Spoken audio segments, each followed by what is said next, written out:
All right, ladies and gentlemen, welcome to episode 134 of Guns of the 701. Dusty Backer is going to be my guest, but let's get it started like we do each and every week.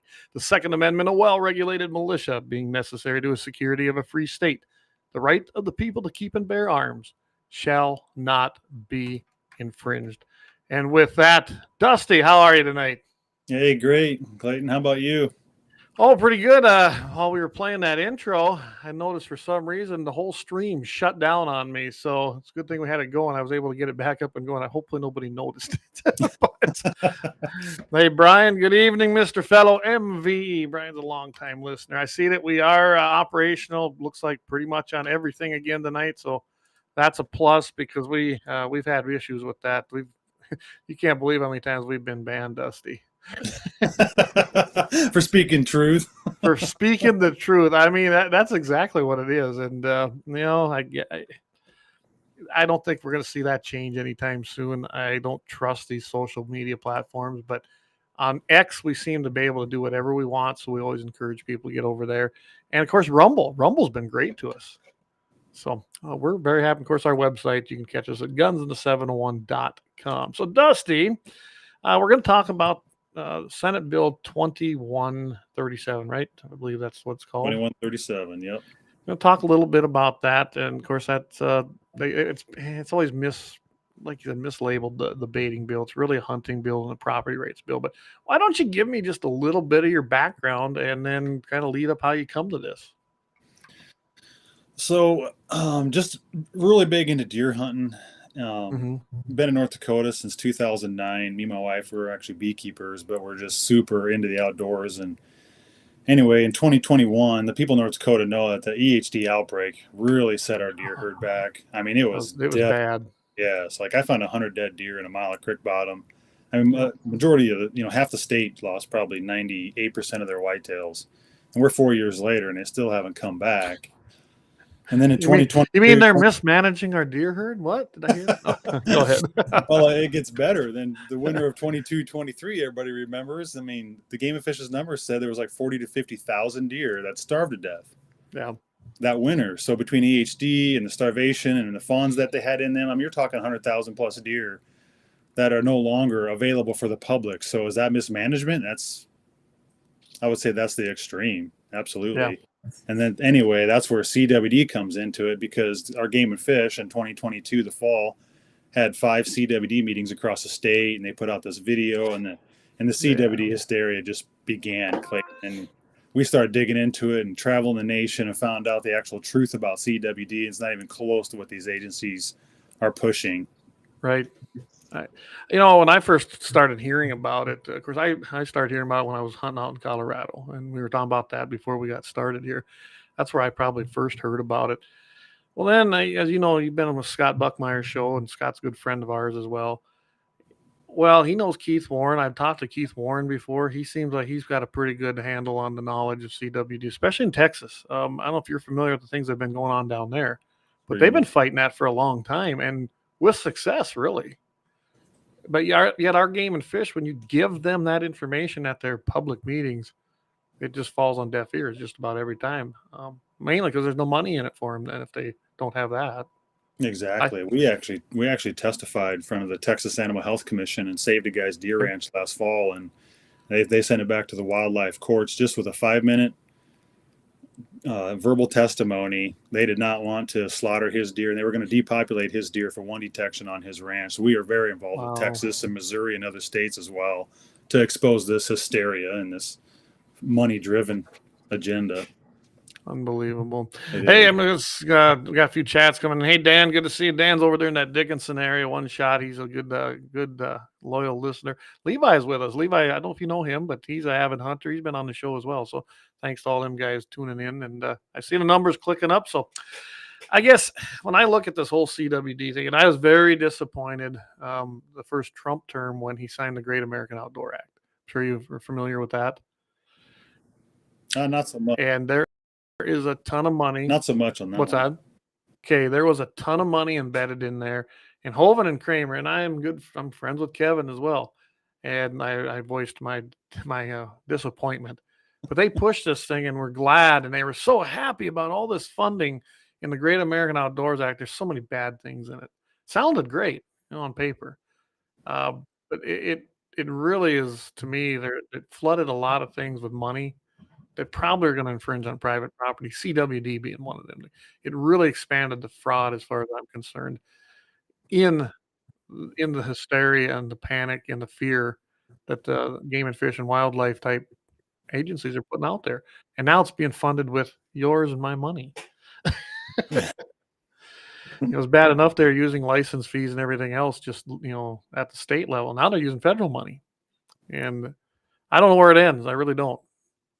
And that's the disappointing part too. Like our North Dakota Game and Fish in October of 22 and October of 24, they've received over $265,000, and it's all for human dimensions, for literally brainwashing. Their pamphlets, their billboards, and they even presented, the Game and Fish presented in front of the ENR committees and legislation, and about the human dimensions. That's all they're using the money for. Is like they even put in there like the Bison football games commercials, and they want it to come up on your websites, and for one detection out of 51,000 deer, Clayton, in the state of North Dakota. Wow. One confirmed deer. Well, that's just it. And let's remember, these deer, one actually died. Did it actually die of CWD? It was actually found dead, and we're getting to the bottom of it because we got information from Charlie a couple years ago on it, and it actually had a brain abscess. So we're trying to find out if it even had a TSE, which is they claim a transmissible spongiform encephalopathy, a spongy brain, which is just the myelin sheath deteriorating, and we don't have that confirmation. So, but it was found dead. And then they went up to Williston and slaughtered 50+ town deer. I know. This is insane. It is insane. It kind of reminds me of what's going on with eggs. I know that seems like a strange lead to some people, but they slaughtered chickens because of bird flu that didn't have it. And then that's what happened to the egg thing. And now we're importing them from Turkey. But you look at the mule deer, or I don't know, they're even doing it to whitetails. I know it's primarily mule deer, but they get one detection, not a confirmed kill of it. It was found dead. And let's also remember, they're collecting all these heads. I'm in 3F2. That's where I live, is in 3F2. All of our land is in 3F2. So a CWD unit. We've had it here for some time. Yep. I don't know. I know a little bit about scientific research. I'm not a dumb guy. I don't think putting a bunch of dead heads in there from deer that died from hunting, they died because of lead, or they died because of an arrow, depending on what season it was, is a very scientific collection of data when they're all mixed in one central area in a drop-off spot. I don't, call me crazy, but am I wrong? Well, let's just back up to what are they even testing? Because any neurodegenerative disease, there's no test for it, Clayton. They go off of symptoms. It doesn't matter if it's because they claim it's like CJD, Creutzfeldt-Jakob's disease in humans, a spongy brain. There's 1 to 2 million people, or 1 to 2 people per million that get that disease every year, and they're saying that's exactly the same. But CWD is contagious. Their numbers don't show it. I mean, 57 years later, their numbers don't show it. We've spoken to the manufacturers of these tests, Clayton, and not once do they ever mention a prion. You have to tell these companies that make the test what they're actually picking up, manufacturing, and not once have they mentioned prion. Right. And from what I understand, somewhere.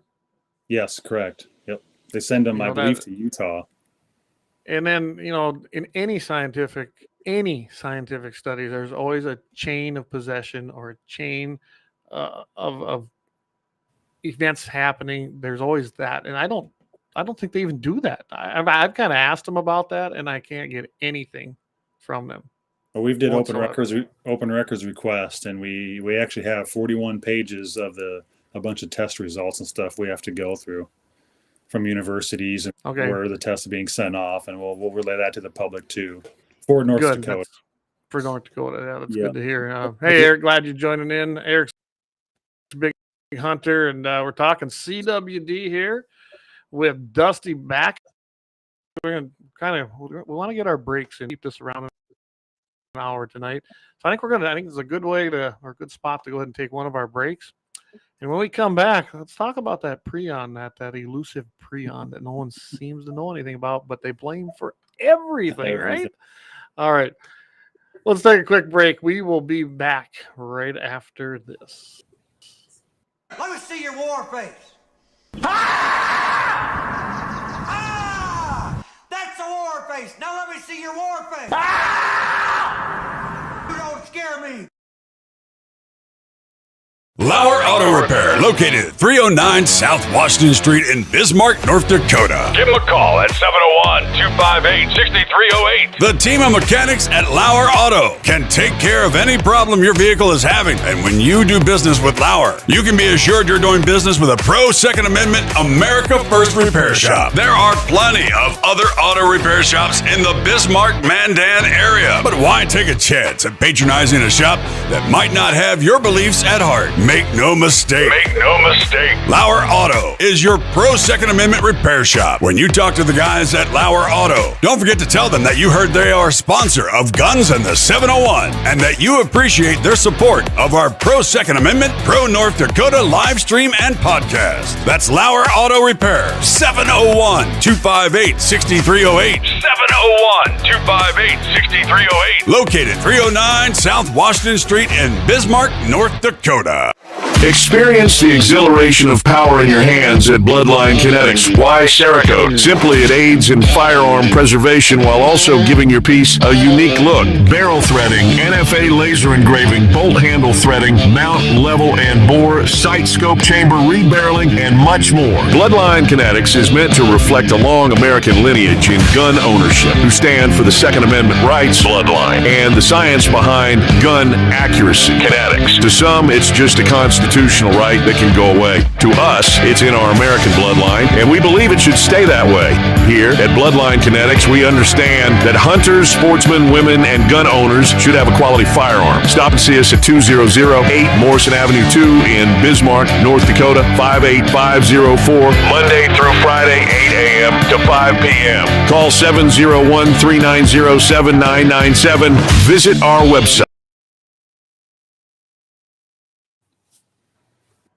All right, we are back. Thanks to our great sponsors, Lauer Auto Repair. They've been with us 3 years here, coming up here in August. So we want to tell them thanks for all the things they do in supporting the show.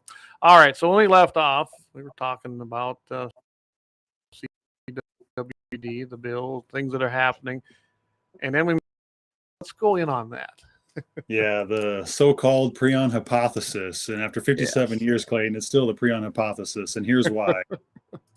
So we are working with a pathologist who's done 32,000 autopsies and millions of blood chemistries with an electron microscope of 126,000 magnifications for the listeners, okay?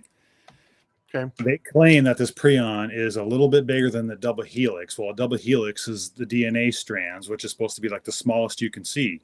And he was using the best electron microscope in the world with all these autopsies.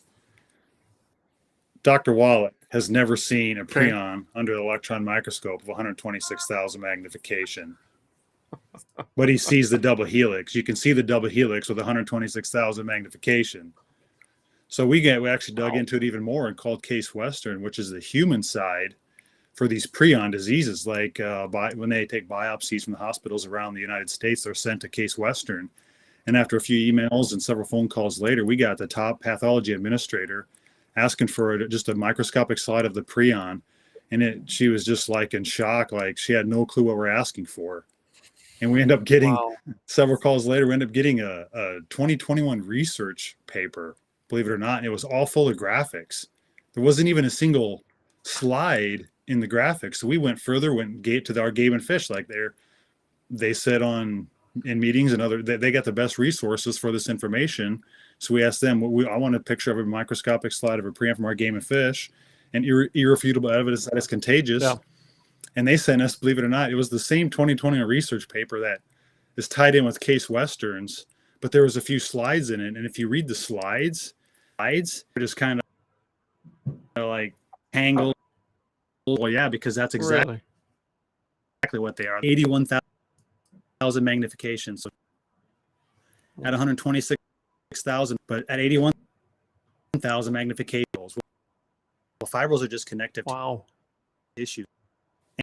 And That's Stanley unbelievable. Prusner coined the term prion protein, and Stanley Prusner has never seen the prion actually exist. That are these actually existed. You can't see them under test. Just put it on the microscope.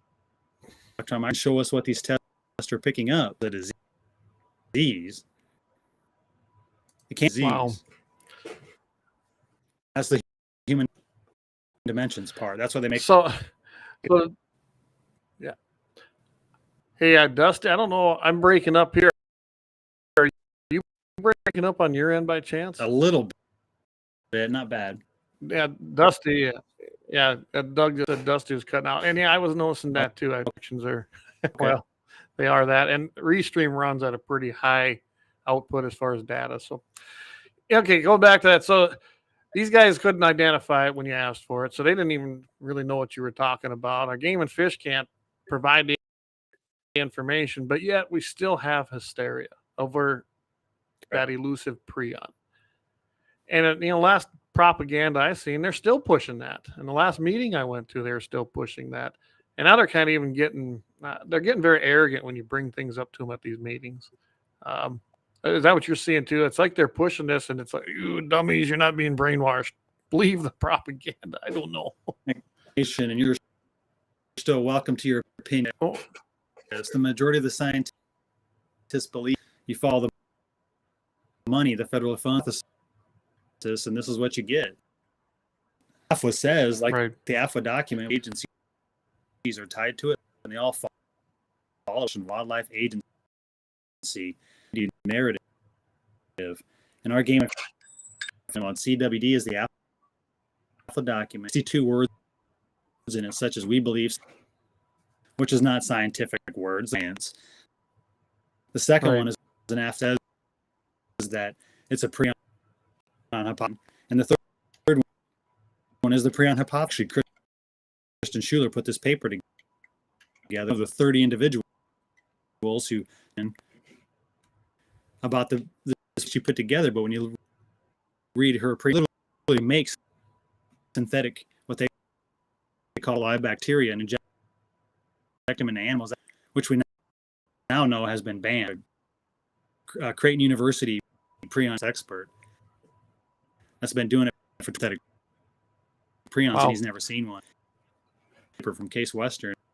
Yeah, hey Dusty, we're getting a horrible deal. Tell you what we're going to do. I hate to do this. Would you want to log out and come back in? We're only catching about every other word. I apologize, but I think we're having some internet issues. So if you could just log out and come back in, and I'll click you back in, okay? Sounds good. All right, guys. I'm not sure what's going on there, but we're going to have Dusty go out and come back in and see if we can't fix this. Doug, can you hear me? Hopefully you can hear me. I know we're having some technical difficulties here, but on the CWD thing, Lynette says, I listened to Daryl Lee at KFYR. He was so upset with Game and Fish, so I was excited for the clarification. You and I both. Okay, we had him click out. We're going to have him come back in. Okay, all right, how we doing now, Dusty? Getting any better, or is it still every other word? That sounds much better. All right. We'll see what the listeners have to say. Yeah, I'm just kind of going through them. So, okay, let's try it out. I know you were cutting out a little bit on there. Let's try it again and kind of just back up talking about. So I was just kind of explaining the AFWA document, which all these agencies use and they're tied to across the nation. And 30 individuals put this document together. It's Associations of Fish and Wildlife Agency, but it's actually not even an agency. Believe it or not, it's a nonprofit. And our director, Jeb Williams, and Charlie Bonson, believe it or not, are tied to it. They actually sit on these committee meetings in other states, and that's why they're pushing the CWD narrative like there's no tomorrow, because they belong to this nonprofit that lobbies. They actually lobbied for this federally funds, this $420 million. International AFWA lobbied for that money, and now our Game and Fish applies for those funds. As Charlie and Jeb sit on the AFWA document. And that document is just full of the prion hypothesis and It's not science. It's just a bunch of federally funded studies put together that they picked out. They're all inoculation studies. It's never been even proved to be contagious through natural transmission. We went through the Board of Animal Health in North Dakota, and it's the same information. There is nothing that even says this is contagious, because it's not. Wow, it's like everything else. Follow the money. Follow the money. If you can't find facts, you can't find proof, follow the money, because there isn't none. It's a big laundering scheme is what it ends up being. And it's the same thing I seen when I was working on anti-Second Amendment stuff with the NRA. Follow the money. You'll get to the root of the problem. You'll find the little evil do-gooders, and you'll see where the money's going. I don't know. Wouldn't that, to me, my goodness, wouldn't that be a conflict of interest for Jeb as a game and fish director? Even be sitting on something like that? Not only sitting on it, Clayton, but we've done some more open records requests, and so you have to pay dues. Our Game and Fish pays around $50,000 to this AFWA to belong to it. I mean, this goes so deep. I mean, people wouldn't even believe some of this information. Yeah, well, I believe it. When you take something like this and when a government pushes something this hard, you got to ask yourself why, especially with very little proof. I don't know about you, but I've had one deer on this place that I thought might have had it because it had the symptoms, and had it tested, not by the Game and Fish, by the way, and nothing came back, nothing. It died. We don't know why. I didn't want to have a post done. I can't tell you why it died, but it was not from CWD. It was more than likely pneumonia, probably, and that's the thing too. When the deer has these symptoms spinning circles, Dr. Wallach proved this years ago, and actually has a book in the Smithsonian Institute that he did 17,500 of these autopsies and proved that a deer can have a zinc deficiency and be spinning circles and emaciating all over itself. That's why to have confirmation, you actually have to see the myelin deteriorating, not just in the brain, but in the spinal cord, because the deer could have not just a spongy brain, it could have dementia, it could have Alzheimer's where the entire brain shrinks. Right. And it could have MS. Well, yeah, they're like any other animal. They can die of anything. They got other things going on with them. And we had a pretty dry year that year. Who knows? It could have been deficiencies in the forage. I mean, I was supplementing my cattle. So, what were the deer doing? I'm sure they were missing things as well. But yeah, that's the only thing I've ever seen here. I've been here 27 years. Now, EHD wiped out my whitetails. I mean, I had really good whitetails here. They started coming back, and then we saw a touch of it last year. Nothing like I saw 3 years ago when it come through here. But EHD has killed more deer around here since I've been on this place thing, even the winters. Yeah. And they do nothing. Of course, I don't know if there's much they can do, but they're not even concerned about it. It isn't even a blip on their radar. And when you bring it up to them, they look like deer in the headlights when you bring it up to them. Exactly. Well, if there was money attached to EHD, well, they'd be all over that too. Oh, absolutely. I think it's about private property rights. I think it's about control. I mean, I look at 3F2 here, and I have never seen more deer hunters here because they released so many tags, and it looks like to me it's their pattern. If it's a CWD unit, they're trying to kill everything off. Yep. They give out tags in your unit, Clayton, for CWD. Yours, and I believe 3A1. Yeah, I mean, there's no other explanation other than they're trying to kill them off. And they're doing a good job of it because the deer populations in this area are horrible. And what the sad thing is it caused landowner-hunter relationships to deteriorate too. Right. Because you got all these people that most of them came from east of the river, a lot from that West Fargo area. Because I don't think there's a lot of land for them to gain access to over there. They see all these tags and doe tags on top of it, doe only. They come out here, and then they're pissed off because they can't find access. They hit every little piece of public access land, whether it's a quarter or 2 quarters. There's nothing left on it after the first push, and it's driven onto the private land. I don't have a lot. I have a tag. My boys have tags, and I got about 4 or 5 other friends and family that hunt, and that's all that this place can handle at the moment. So I don't let other people hunt either. Sure. Not in these last couple of years. Whitetails, I really didn't let anybody hunt because trying to let them come back. I'm hoping that EHD is going to be a minimal thing. But if we see a year like we did last year, this year, I imagine EHD will come back through and wipe them out again. So, hey, 18 wheels and a dozen 6-shooters. Good evening. Doug Wolf says we are crystal clear now. 701 Nation. Hey, Jamie, you made it on. You can log in if you got a minute. Join us. Have some fun in the conversation. So, Levi Nelson says it's the government cause. Talking about our inner. Maybe Jim's Hey, behind Levi. that. Levi's a good one. Yeah, Doug says basically it's COVID, isn't it? We hear that a lot, but it's a 57-year COVID. I say this all the time, Clayton, because it's not even insanity anymore, doing the same thing over and over. 57 years later, since it's been labeled, this is becoming criminal. Like, why aren't these people held accountable for slaughtering all these deer and slaughtering the public resource? Because the deer belong to the public. They're supposed to manage. It's in our Constitution. They're just the managers of the deer herd and not listening to the people. And that's why we get to legislation. Yeah, and it's a different, and I know Scott hit on this when you were on.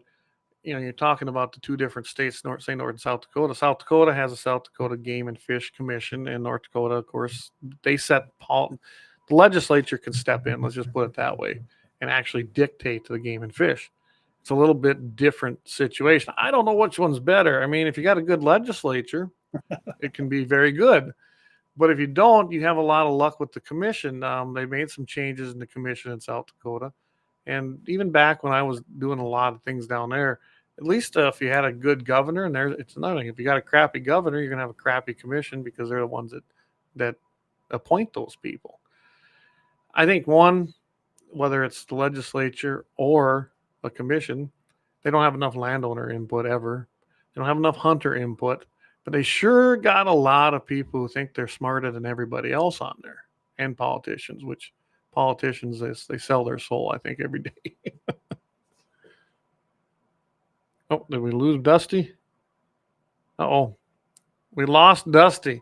So I'll tell you what, I think this is a great time. We're going to go, it's bottom of the hour. We're going to go ahead and take our main break. Thanks some sponsors, pay some bills. I know Anvil Brand is coming back because they are sponsoring open sites coming up March 29th, guys. That's going to be Saturday, 11 o'clock a.m. Central Time out at Axis. Big crowd showing up there. We're going to take a quick break. Hopefully, we'll get Dusty back afterwards. Otherwise, this might end up being a really short show because this is all I had planned. So anyway, thanks for tuning in. We'll see if we can't get you back and start talking some more CWD.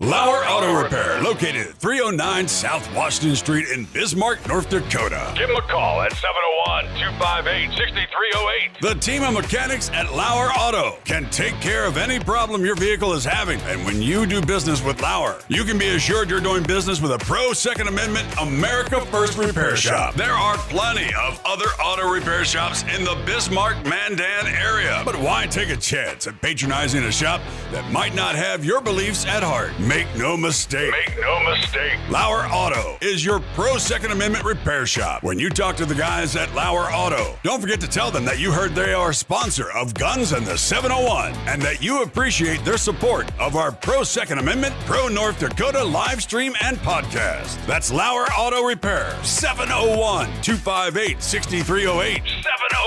701-258-6308. Located 309 South Washington Street in Bismarck, North Dakota. Experience the exhilaration of power in your hands at Bloodline Kinetics. Why Cerakote? Simply, it aids in firearm preservation while also giving your piece a unique look. Barrel threading, NFA laser engraving, bolt handle threading, mount, level, and bore, sight scope chamber rebarreling, and much more. Bloodline Kinetics is meant to reflect a long American lineage in gun ownership, who stand for the Second Amendment rights, Bloodline, and the science behind gun accuracy. Kinetics. To some, it's just a constitution. constitutional right that can go away. To us, it's in our American bloodline, and we believe it should stay that way. Here at Bloodline Kinetics, we understand that hunters, sportsmen, women, and gun owners should have a quality firearm. Stop and see us at 2008 Morrison Avenue 2 in Bismarck, North Dakota, 58504, Monday through Friday, 8 a.m. to 5 p.m. Call 701-390-7997. Visit our website, bloodlinekinetics.com. Ever tried catching a fish with your bare hands or hunting a deer with a stick? Don't be that guy. At Mandan Sporting Goods, we've got all the hunting and camping gear you need. We're your one-stop shop for outdoor adventure. A well-regulated militia being necessary to the security of a free state, the right of the people to keep and bear arms shall not be infringed. Check us out at mandansportinggoods.com, or better yet, stop in to 210 East Main Street, Mandan, North Dakota. Mandan Sporting Goods, where the outdoors meets functionality. Store hours, Monday through Saturday, 9 a.m. to 6 p.m. Closed Sunday. Take up arms at Mandan Sporting Goods. Your adventure starts here. Looking for the best gun gear for every and any situation? Little Angry Man Arms LLC has you covered. Top-notch guns from top-name brands like Winchester, Glock, Sig Sauer, and Ruger to essential extras from Magpul, Streamlight, Hollow, Sun Optics, and more. Little Angry Man Arms LLC have everything to make your shooting adventures a success. Visit littleangrymanarms.com today and gear up for your next big hunt, competition, or home defense. Don't miss out on our exclusive deals. Little Angry Man Arms LLC, based in Trail City, South Dakota, your ultimate hunting partner. At Horton Laser Craft, we believe in the power of personalization. Whether it's a cherished memory, a special occasion, or a unique gift, our custom laser engraving brings your vision to life. Our expert craftsmen and state-of-the-art technology ensure every piece is a work of art. From personalized decor to one-of-a-kind keepsakes, Horton Lasercraft makes every moment unforgettable. Horton Lasercraft is owned and operated by a local veteran and his wife located near Thunderhawk, South Dakota. They provide custom laser products at a reasonable price, and their turnaround time is fast and efficient. Custom board cutting, glassware, decanter sets, mugs, assorted stainless steel jewelry, assorted tags, decor, custom acrylic nightlights, and much, much more. Call them up at 605-545-7535. Horton Lasercraft, where memories are engraved.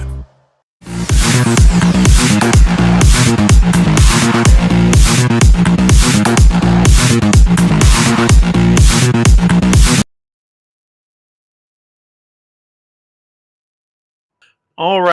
Right. We are back. Are you there? I think so. Let's try this again. Okay, I can. The sound sounds like it's coming through, but in the video, but that's okay. We can live with what's going on if it's my end or your end. But I think maybe we're rolling again. So okay. Good deal. We got some storm. That could be. See, I got Starlink here. I checked all my stuff here during the break, and it's good. So I really don't know what to tell you. Them storms. We'll just keep rolling with it. Go ahead. I'll just let you continue right where you left off. Where did I even leave off? I was in panic mode here trying to get back on. So we were talking about basically the follow the money, and Jeb was sitting on the board, and not only that the game and fish, I guess that's what sparked, was paying $50,000 a year to that thing. I mean, really? To the fee, and all it is basically, it's a nonprofit organization that raises $5 million a year that every state pays these dues and fees to, and this is what's pushing the CWD narrative. And this is their CWD management. And in this AFA document, page 87 is the human dimension section. Like, unbelievable. I mean, you can't even make this stuff up. In the human dimension section, if you got to push something that's so scary, like you said before, the government, it's not scary. You need to turn and run the other way. Basically. I mean, I'm looking. They've been appropriated. It looks like to me. It hasn't went to the Senate vote yet but $114,599,190. That's what they're asking for the biennium, and that's what they're asking right now. Not to even mention that they're going to raise license fees, and they want to pay $50,000 of this, or who knows what else. I mean, this is insanity to me. It really is. Exactly. And where it's and where it's coming from. And that's why we brought the one CWD bill. That should have been a no-brainer, because they've used almost $1 million just of our local hunting and fishing fees for testing and restricting. That is it. And all the bill said was that they couldn't use our local fees, not federal. We stayed away from federal, just our local hunting and fishing fees for CWD for one confirmation out of 51,000 deer. And they're using that money for human dimensions mainly. Yeah, I mean, I even see billboards when I'm out and about. You know, nothing frustrates me more than to see that, because if you or me want to get our word out, what do we got to do? We got to go raise our own money, organize our own people. We can't work full time on it, and we have to pay for that. No. The other people just hop on there. They spend other people's money, and like you said, that's our money. Whether it's a tax appropriation or it comes from the hunting licenses and fishing licenses, they're using our own money against us, and that's what's frustrating to me. It's no different than, to me, county governments belonging to the county commission association or what. It just torques me off, because they shouldn't be doing any of that. They should be worrying about serving you, we the people. Game and Fish is no different. Exactly, 100%. And that's what we find out with legislation too. So many of them are friends so close to the Game and Fish in there, and they're just giving us fits. And the Senate went through clean, did a great job. They listened to the people. Now the House E&R committee, there's a couple in there that are just, they have personal agendas, and they're just giving us the fits. I mean, we had 320 written testimonies. Like, how many bills have 320 written testimonies? I mean, 80% of the people, and this is how it was with 1151 2 years ago too. I mean, it's just a no-brainer, and they're getting phone calls blowing up, and a couple of them still want to try to kill this thing in there. Yeah, and I'll mention, like you said, Porter's one of them. And Jamie, you know Porter. We're no stranger to Porter. Porter's the guy. He's the poison pill on this. And yeah, he wants this bill gone because he's buddies with Looks Jim. like you guys got it cleared up here pretty good. Yeah, I don't know. Finally, it settled All down. I had to do was threaten that I was coming on and go, let's get clear before he gets his loud ass on here. How you doing, Dusty? Good to meet you, Jamie.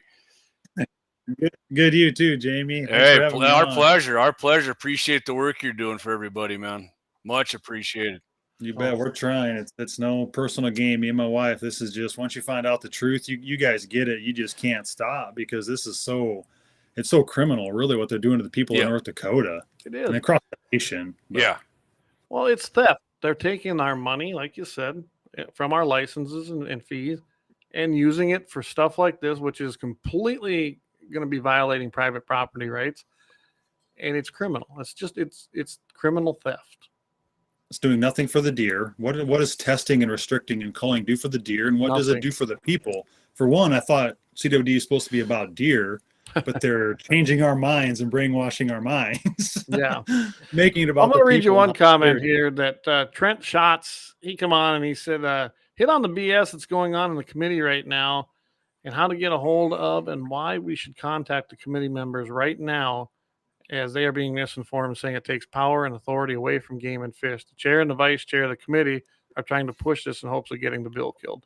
Good point. We're talking about that. You want to hit on some of the things they're going to be doing there, Dusty, or trying to do? Absolutely. So they try to use ethics, and that doesn't work, because ethics has nothing to do with the hunting restriction. But the authority, this bill takes no authority away from the Game and Fish, and I can't make that clear enough. So nobody can use that as a weapon either, because between our Game and Fish already have authority if there is ever an outbreak.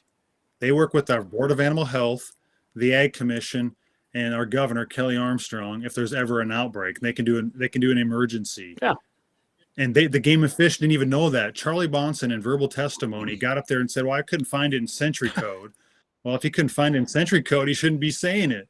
Well, our state vet under the Department of Ag, Ethan Andrus, emailed the entire committee and set the record straight that no, Game and Fish already have the authority. Yeah. And we work with the Board of Animal Health.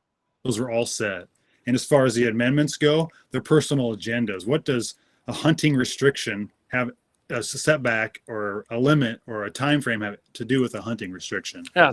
We can already feed anywhere, anytime, any place, but they want to put a setback and put all their personal agendas and just ruin this good, clean bill that's for the people, and give the rights back to the people on private property for 4 years. They seem to have a habit of doing that with a lot of bills.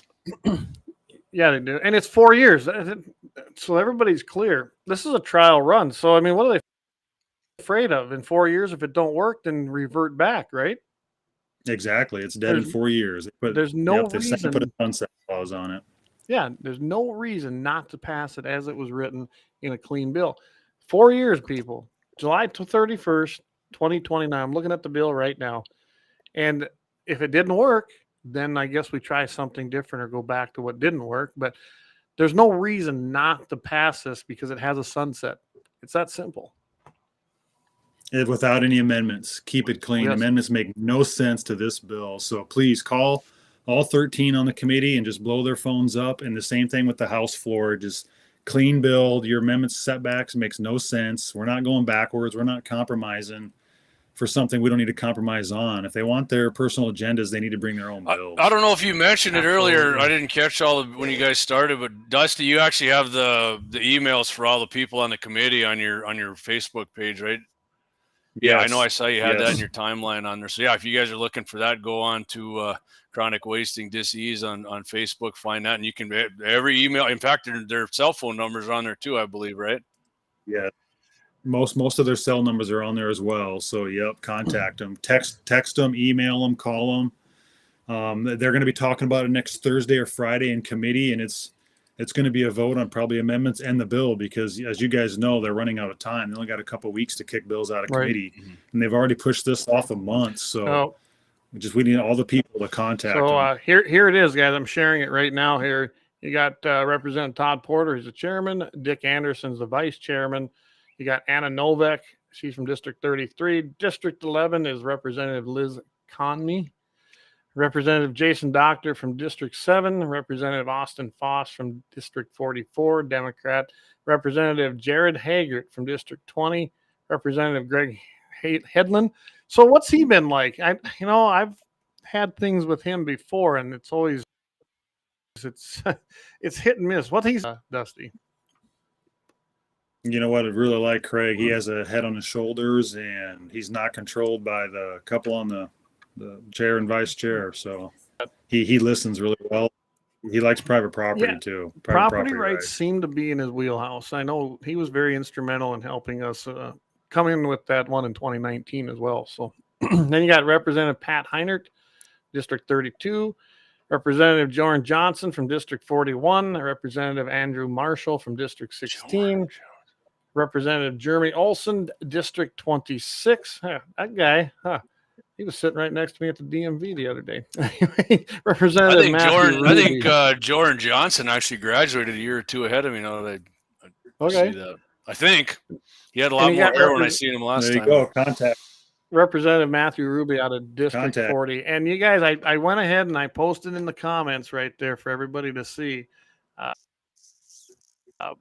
the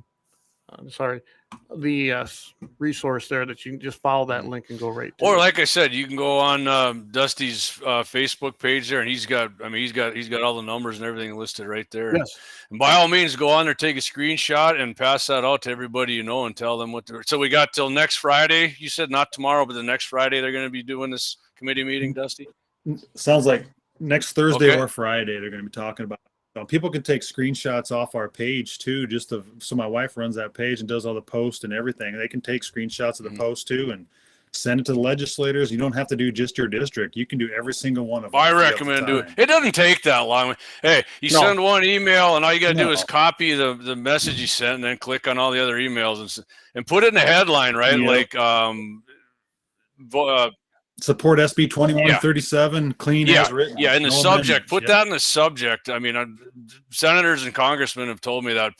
The subject line, put that right in there. Doesn't matter if you repeat, a bunch of it in your description of the email. But put that in so they know what it's about. Otherwise, it might get passed over if they don't. Just put that in there.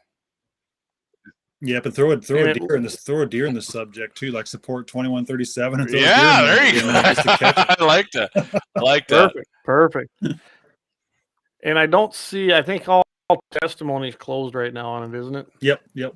They're done. Yep. It's just being held up now. Yep. Because you and I were talking about that. That's what they do when they don't want a bill. If they, like you said, they either don't have the votes, which is probably most likely at the moment, at least on the floor. Yeah. I know how that game works on gun bills. It's kind of probably why 1588's being held up, a horrible gun bill without amendments. That bill needs to fail as well. But I'm telling you right now that this is on purpose. It's by design, and they're hoping it kind of goes away and nobody talks to it. That's why I like having guys like you on. Let's keep it in the public eye and keep the pressure on them. That's what you need to do. I can tell you right now. Fill up a committee room. Jamie and I have witnessed it, haven't we? Fill a committee room full of people that they represent. It scares the living crap out of them. Yeah, we'll get in there with Dusty's Orange Army, man. He's got the Orange Army coming. That's awesome, man. I love that. Yeah. That's right. There was a few in there today thinking it was going to be talked about. So the Orange Army is going to come out next week for sure. Love it. You get some of these comments here, Clay? No, go ahead and start. What's the last one you got there? That Trent Schatz comment you got last, right? Yep. All right. Hey, Vance, what's up, buddy? Vance is getting in there from down Georgia. Doug asked if they had CWD down there. Vance said, we've had cases, but not much. Only one case reported here so far this year. Doug, is it Charbonneau or Charbonneau? Doug, I'm not sure. Is it Charbonneau or I'm sorry, Doug. If I was going to say Charbonneau, but how much? He says how much CWD has North Dakota Game and Fish prevented over the years? It seems like none. It seems like it never stops, no matter what it's done. I have doubts. Yeah, me too. I mean, I don't. Like I said, I know they've banned it down your unit, Clay, baiting since like 2009 or 10 or whatever, and it didn't stop anything. I don't know that it's going up or down. I think it kind of remained the same. I don't know that it's doing jack shit. What's Levi got here? We had 95,150 less deer rifle tags last year compared to 2004. Game and Fish's management needs to be held accountable. Yes. Absolutely. And that's what we've changed too, because 1151 it was the infamous baiting bill is what they've kind of ruined in legislation and gave it just a terrible label. And we've changed that to it's not a baiting bill. It's actually a hunting restriction, because we can feed deer all year round, anytime, anywhere. Yes. Any amount in North Dakota doesn't have a baiting ban. Yeah. That's where their human dimensions comes in. And Game and Fish did this intentionally, saying it's a baiting restriction. No, it's not. I can feed all year long. It's actually a hunting restriction. Hunting restriction on private property. Yep. It's a violation of our hunting rights that are outlined in our state constitution, as well as our. And I've said it, and I'm sure you guys, but just because you put bait out, doesn't mean the big buck's coming. And I can vouch for that. I mean, I get big bucks in my game camera, and the whitetails will never come in. The big muley will never come into that. Whatever we got, You're a liar. You're shooting 180 plus. I wish I could say such a thing. I wish I could. I've never even shot a 180, 175, and what eighth is my biggest. Probably with you, and you're using your crossbow. I have got one whitetail and one mule deer with my crossbow. Yeah, could I shoot a deer all the time with? I could, but and they're certainly not trophies by any means. The whitetails in velvet and the mule deer is certainly nothing impressive, but I got tired of spotting stalking and they got away from me. So that poor sucker ended up big guy left, and he stood there and looked at me for a second. And that was his demise. Perfect. Well, you know what? That's why we've kept ethics out of this entire thing, because we're only being restricted because of CWD. And you know what? On private property, if you want to go shoot a deer with a crossbow, yeah, go shoot it with a crossbow. If you want to hunt over feed. If you don't, you don't. Yeah, and I mean they shot down the bill, right? Any person over 76 or whatever could use a crossbow. They wouldn't even. And I mean that got beat down hard. I saw it. I was like, what the hell are you guys thinking? Hard. Well, why would you care if a 75-year-old man wants to use a crossbow, right? I mean, exactly. I mean, is there 75-year-olds who can use compound bows or recurve bows? Sure there is, but if somebody's hurting and they want to use that, well, why? Especially on private property, like you say, Dusty, why the hell would anybody give two shits about that? I don't understand that at all. I don't either, and that's the problem with the legislation. It's just it's a battle in itself in there too. It's supposed to be the voice of the people, but once you get in there, if the legislators don't want the bills, it doesn't matter what the people do or say. And they do seem. Go ahead, Clayton. Oh, I like what Levi says. He goes, when will the game and fish management positions be an elected position? How can this be implemented? Well, they were pushing for that. Like Jeb's position, they wanted to be an elected position. And I believe that got shot down in the legislature. I don't remember that was this session or last session, though. I thought maybe last. I don't remember hearing about it. I think that'd be a great idea. At least the leadership of it, you know. I mean, I guess you can't fire anybody when you're the leader of a government agency. I mean, Judge Biasberg showed us that, I guess. yeah. You don't have no authority, right? Yeah.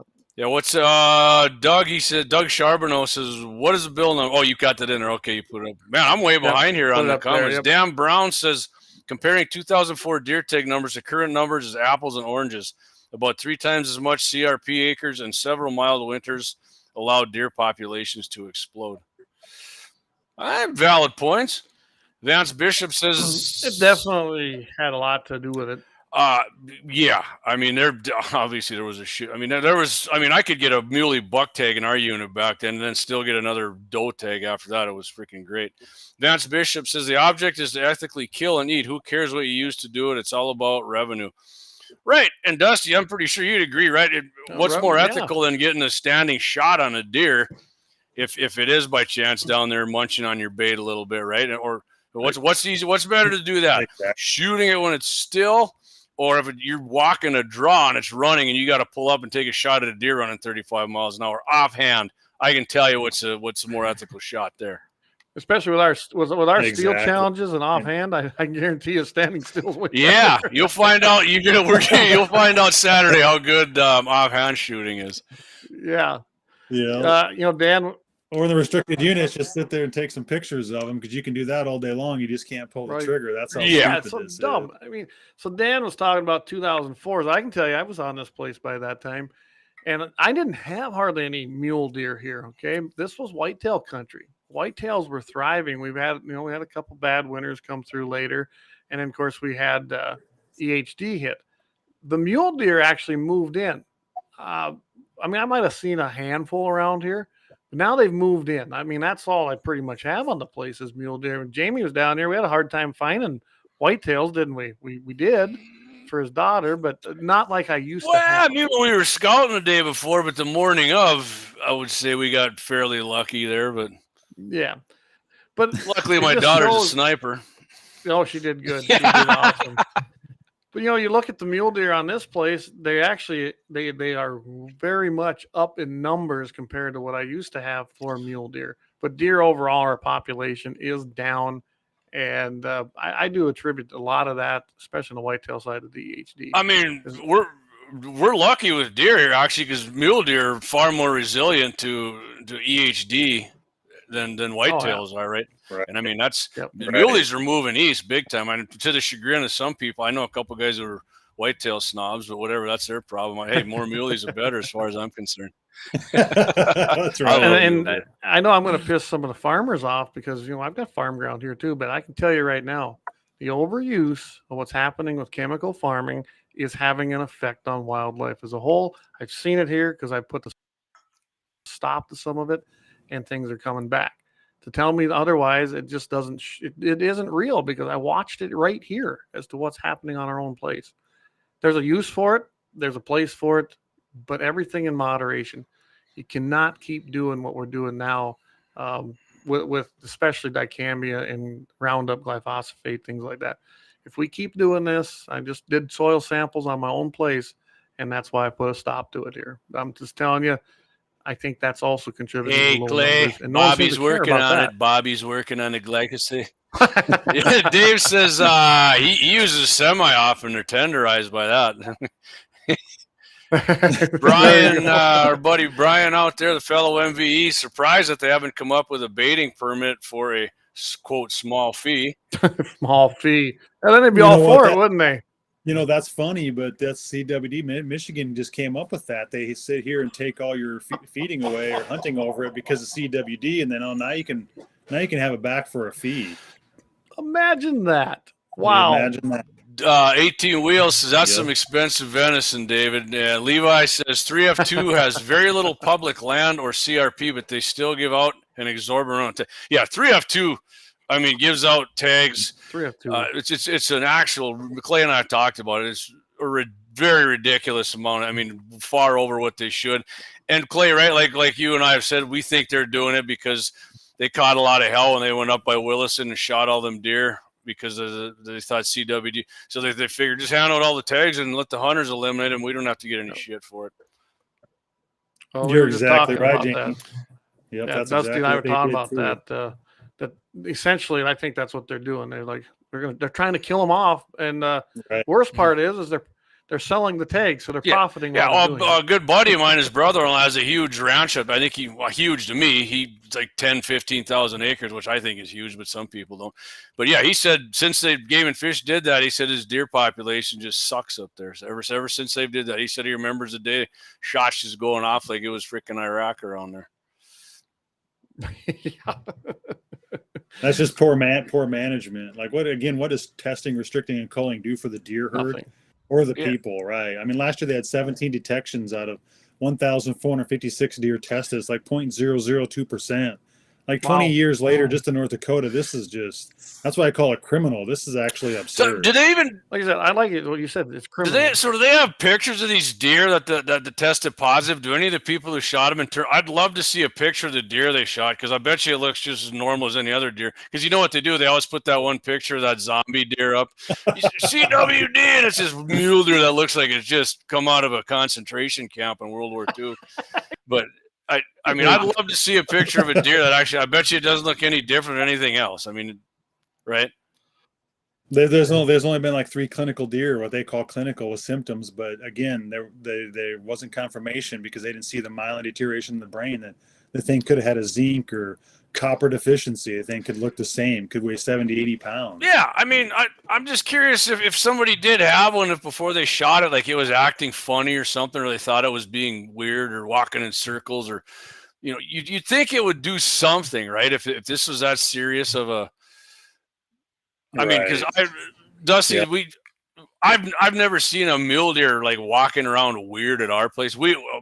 Our ranch is in 3B2. And between my dad's land and my uncle's and my cousins, it's like 1,700 acres there. And it's a pretty good mule deer haven, actually. But, I mean, we've never seen, like, a muley stumbling around like he had too many shots of Fireball or something. You must have CWD. You know, when EHD was there, we did find a mule deer, you know, some nice bucks that were laying in a creek runs through the property, and they were laying in the water. So you know what happens when they get EHD, they get that fever, and they go and there are some stock dams that some ranchers around there found them in. But as far as CWD, I mean, I've never seen, and I've never had anything tested there. We've never worried about it, and I don't believe if they say, yeah, go ahead and turn them in, we're not gonna probably. We're just not worried about it. You don't want to turn them. You don't want to turn them in. Nobody needs to turn a deer in. It just gives them that's just dangle the carrot and gives them all the ammo they need. There's only been I only think like 2 or 3, 4 deer in the nation that have actually had a TSE. Out of all these years, millions of deer slaughtered, there's only been a couple confirmed in the nation, a couple in Texas, and supposedly ours in North Dakota, and no other states can prove it. We've worked with a ranch that's 60 to 70% positive for these tests, whatever these tests are picking up. And not one deer has died on their ranch from CWD. One deer has been spinning circles in 5 years of having supposedly CWD detections, and he killed it himself, and the thing had pneumonia. No deer are dying on their ranch, and there's supposedly a positive. Either that or a bunch of fleas were biting him in the ass, and he was spinning around trying to get the fleas from biting him in the ass. It wasn't CWD. CW flea. Yeah. CW flea. There you go. I like what Levi says here. He says, I've never claimed to be smart. However, I struggle with 3F2 being the first unit here to have a positive case, but they still have a large enough population for the tags that they release. Till EHD we did. Exactly. One doesn't justify or verify the other. It just doesn't. There's no sense to this. In Dusty, like we said, it's about the money. I'm going to hit this. Follow the money. They got a lot of money, and that's why I'm going to go back to this. And sorry, Dusty, go ahead. No, I was just going to say in that federal grant that passed, supposedly they shoved in the omnibus 5608 in December of 2022. You read the bill, it actually says in there the more positives you find, the more money you get. The stricter CWD management, the more funds you get. What does that do for anybody? I mean, that's a dead giveaway. And now all these states are popping up with detections. Of course they are. You test for something, whatever these are picking up. I mean, this deer could have pneumonia, and it's testing positive. But you got some good memes on your Facebook page about that. Actually, you saw that I sniped one there and used it on the promo video. But Lynette says, great. I was going to read this comment back. She says, I would say I'm a moderately intelligent person, but this is so confusing and annoying that I'm going to chalk it up as bullshit by the Game and Fish Department. Exactly. I mean, it sure seems that way, right? Exactly. It's this logic. Like, they don't have time on their side. 57 years later, supposedly CWD, and this is where we are. Nothing different, and they can't prove anything. They can't prove it's contagious. We went over all this. I mean, it's just. Didn't John Arman say it's always baiting's always been banned in Colorado, and it's not. It barely fluctuates there up and down, right? I mean, I'm encapsulating what I remember him saying. I could be wrong, unless you guys. He said it on Scott's show a few times, but. Well, in their own document, that AFWA document that we described earlier too, it says it right in there that feeding doesn't even matter quantity or, the amount mitigates the spread of the disease in their own document. And everybody needs to go to the YouTube and watch CWD. They missed it by a million miles. A video put together with Dr. Joel Wallach, and it explains a lot about the truth. When they want to put a restriction on, you can only feed whatever it was 50 pounds or whatever. If you put 50 gallons is what they want. So if you put a small pile, right now. If you put a small pile, the deer are going to freaking herd up on that pile and eat. If you got a bunch of feed and you spread it out, they're going to be spread out more. So their own logic there doesn't jibe, right? None of their logic. Yeah. There's no like. There's no logic, truth, or common sense when it comes to 18 wheels and a dozen six-shooters. Says Jamie, are we talking deer? You just described Chairman Biden walking in circles and acting weird. Chairman Biden. That is true. Here's what I don't get. They got this amendment, and one of them is it's subsection 2, and then or section 2, subsection B on this. Be placed within 250 feet of any property line outside the boundaries of an incorporated city. So 250 feet, this is as bad as staying 6 foot away from your neighbor while you're in a store. It was stupid, right? 250 feet, why not 249? Why not 251? It's an arbitrary number. It's like a 10-round magazine. So I guess, it's like a 10-round magazine. It's completely stupid and arbitrary. So I guess CWD, as long as you're 250 feet away from a line, you're safe. But if you go between 250 feet and the property line, oh, hell, CWD is running rampant. We got a pandemic. I mean, yeah. Levi says so many of the public don't know the difference between EHD and CWD either. Yeah, they don't. There's a lot of people. Lynette says, so do I have a freezer full of CWD meat? Yeah, you don't know. It doesn't matter. Just eat it, man. It's just cook it. You'll be fine. That's right. I probably ate a bunch of it. Exactly. There's never been one case of it, and it's so rare anyway. Yeah. I mean, if somebody told me this sausage, I have my deer at CWD, and they gave me a stick of sausage, I'd eat it. It wouldn't bother me. Brian's bringing probably some with him, I'm guessing, on Saturday. So we'll find out if we all get CWD at that. Oh, CWD meat for sure. It's going to taste the same. See, Dusty, you got to come to that just for fun. You're going to meet a lot of like-minded people at that deal on Saturday. Yeah, for sure you should. That'd be fantastic. You bet. That'd be fantastic. Oh, we'd love to have you. I mean, the weather's going to suck, but we're going to have fun. Actually, I sent Clay what Brian's bringing to warm us up afterwards. Yeah, a little red. He made some homemade stuff. There's so Levi says there's no law on how close a neighbor can hunt to your property line. Right, but you can't put your 2 gallons of corn there or whatever, I guess. I guess not. Exactly. Although they did have a bill, they were trying to limit how close you could hunt to a property line, but that one, I don't even think that made it. I don't think it got any kind of traction whatsoever. So which is good. That would be a violation of private property rights. It's like, oh, you can't hunt within 50 feet or 10 feet of my property line. Yeah, to the property line, but it's crazy. Jamie, I'll have to send you directions if you got time. Yeah, it's 11 o'clock Saturday, March 29th, and that's going to be our open site. I'll text you right now. Yeah, steel challenge. I think it'll be a lot of fun. Yeah, like I said, even if you got some with iron sights, don't you, Dusty? Nah, I got every scopes on everything. Why you come out and have some fun anyways? Maybe we can get you running the camera. I guess, you know what, Jamie? I might have to grab go. a couple of my extra open-sighted guns here, the lever action. Just so I know Gene's bringing up, and he's bringing up that 20-inch AR. And then he's using his 4570 though. Doug Wolf, he says, I should put some corn out in front of my deer target. Do it, Doug. Do it for the shoot on Saturday. I like that idea. That'd be some fun.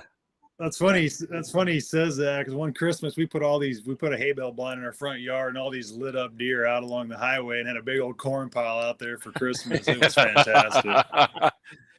Fred says Dick Anderson is lying and won't listen to his own constituents, as a 97% of District 6 members want. SB 2137 passed without amendments, but he told me that he has taken amendments off, but told others that he might add more. Then he told me he does what the chairman, that being Porter, tells him to do. Not his fault if anyone wants proof of him. 100% personal agenda. There you go. We were talking about that. Remember, Dusty, about the personal agendas of these guys earlier. Yep, absolutely. Well, they did the same thing with same amendments. Seriously, there's same amendments of 1151 2 years ago. Same ones. They just changed the foot. I think the feet were 200 feet. Yeah, I think. And 1151. This time it's 250 feet. No, now you got to go 50 more feet because that makes it better. Well, now supposedly we got word today that they changed it. Okay, now it can be like 50 feet from a fence, and you can hunt anywhere else around it. Just not. I mean, it's just. It just points out the personal agendas. Exactly right. A hunting restriction has nothing to do with what we can already do. Why would we go backwards and lose restrictions on private, or lose private property rights? Oh, absolutely. And like you said, this is a hunting restriction. It's not a baiting bill. You've got that right. It's a hunting restriction, and it's a private property rights violation. That is what this is about. Nothing more, nothing less. Pass the bill. If it don't work, it expires in 4 years. I mean, this is not a tough decision. It's not a tough decision at all, especially when you got the governors behind this bill as well. So it's a simple bill. The people are behind it. It just a few people are just. So that's another question. If it does pass with these ridiculous amendments, is Kelly going to veto it? I think we should pressure him to. You know, it's going to be it's tough though, because if they keep these amendments on it going through the House, well, then it goes to a conference committee, and Porter gets to pick 3, the Senate Ag gets to pick 3, and then they can do whatever they want with the bill. The people have absolutely no say in the bill. Yep. They can say no feeding a half mile from your fence line if they want. Then it goes back to the Senate that we already, hammered to get it through, and then it gives the opposition more time. And it's like, this bill is so. It's like Lynette said, they're making it more confusing and they're bouncing it around. You can't hardly keep track of what's going on with it, and it's on purpose. Yeah, it is. I hate that. I hate that kind of crap. I mean, it makes the people already got a low opinion of most politicians, and they do this kind of crap. It doesn't help them out.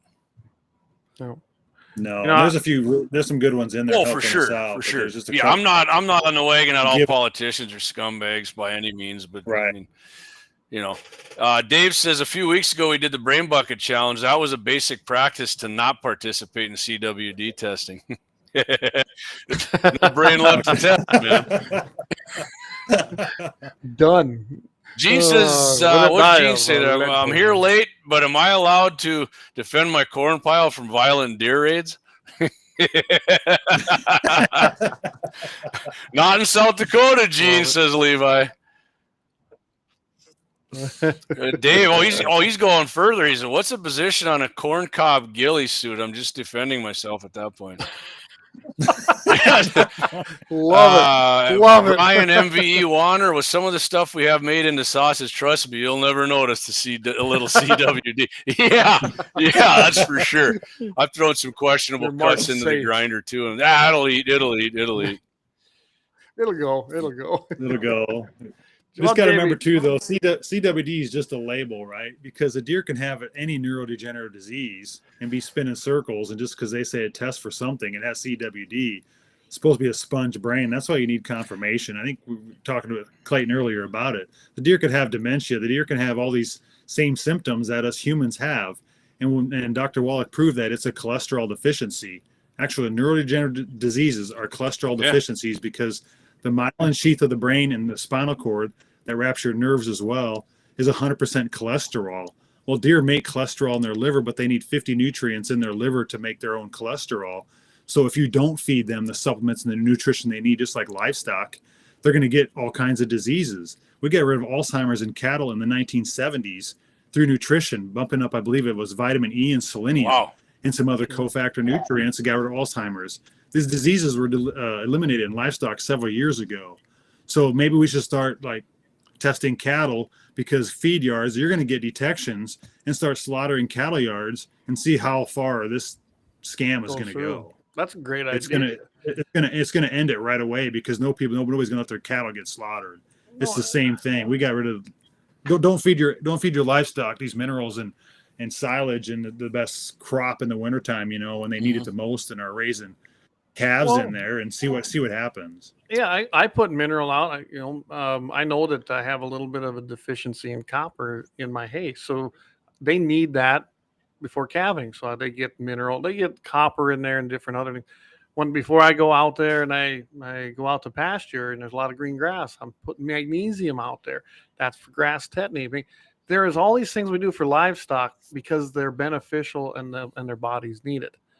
Why wouldn't that be the same with deer or elk? Exactly. You name your wildlife. They all need certain things from their forage. It's that simple. Us humans. Us, absolutely. We need a lot of different things that people don't. I mean, they'll tell me I don't need Coors Light either, but I think that's complete bullshit. It's not always about what we need. It's my bill of wants here. Well,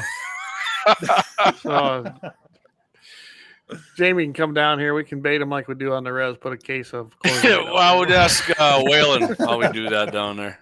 Yeah, I think Bush Light is what he uses, don't he? Or Bush Light. Bush Light. Yeah, he's a Bush Light guy. Yeah. So, well, tell you what, Jay, why don't you hit one of our last ads? Yeah, let me get on it. Okay, I'll tell you what. I'm still in the. Let me switch back over to the Guns in the 701 folder here, Clay. Which one did you guys run on the first one? Did you do the full 5 or the full ad, or did you? Yeah, go do all full. I tell you what, I'm gonna hit it from here. How about that? I'll just do all 6 here. Sure. All right. Yeah, all right. We'll be right back.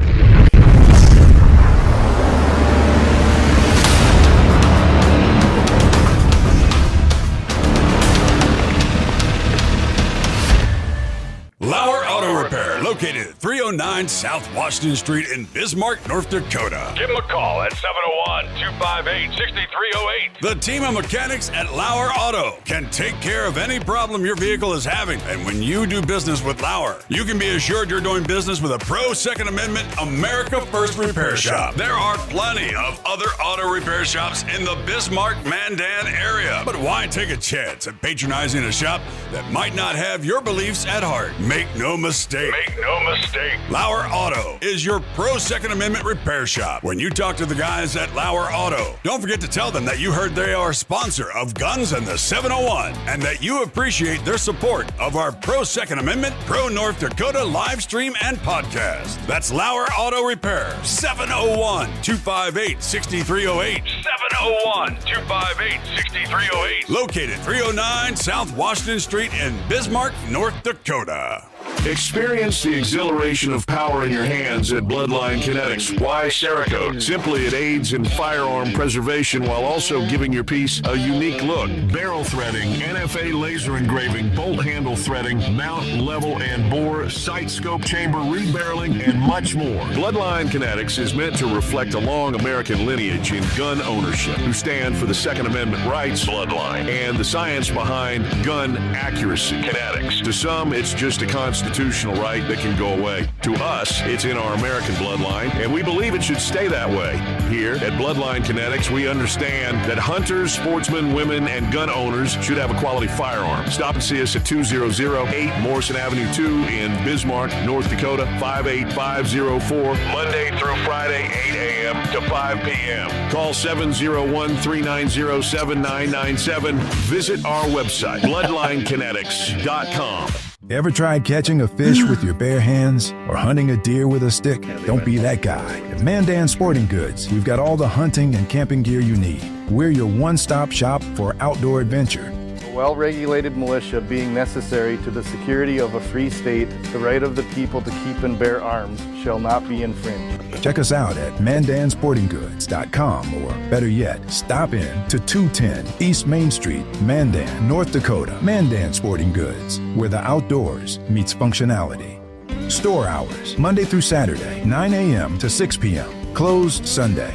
Take up arms at Mandan Sporting Goods. Your adventure starts here. Looking for the best gun gear for every and any situation? Little Angry Man Arms LLC has you covered. Top-notch guns from top-name brands like Winchester, Glock, Sig Sauer, and Ruger to essential extras from Magpul, Streamlight, Hollow, Sun Optics, and more. Little Angry Man Arms LLC have everything to make your shooting adventures a success. Visit littleangrymanarms.com today and gear up for your next big hunt, competition, or home defense. Don't miss out on our exclusive deals. Little Angry Man Arms LLC, based in Trail City, South Dakota, your ultimate hunting partner.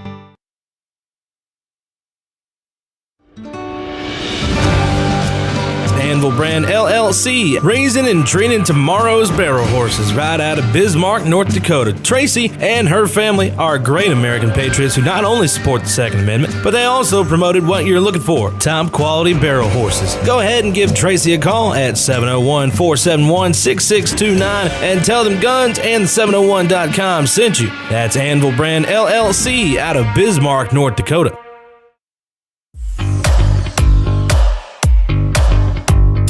At Horton Laser Craft, we believe in the power of personalization.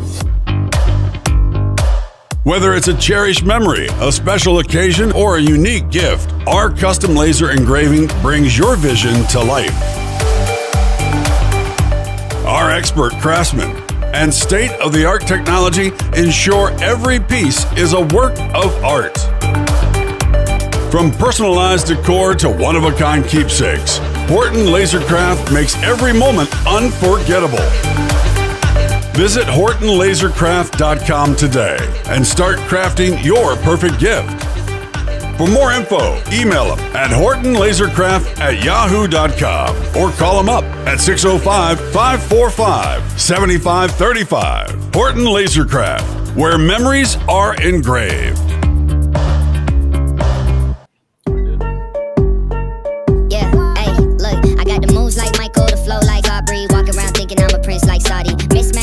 T-shirts tucked in, know my worth, can't tell me nothing. White Nikes, albino, pink cop my stilo, head to the top, bottom line is a...